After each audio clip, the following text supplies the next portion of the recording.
Aitäh, armsad nõnnud mulle, teile, aitäh teile sünnipäeva õnnitluste eest, sest mul oli sünnipäev. Nii, super. Ja nagu kohane sünnipäeva laps alati, kui tal on sünnipäev, ta peab ju kinkima kõikidele midagi kingituseks. Siis ma kingin teile oma kõige värskema loo, mis ma just peaaegu kirjutasin. Ja mida ma veel ei oska ei laulda ega mängida ega üldse veel ei teagi, mis lugu see siuke on. Aga kohe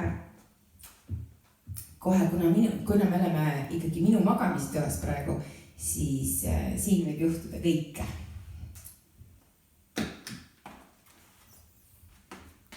Hoiame mulle pöialt.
Siis keelin seal ümber ma keel.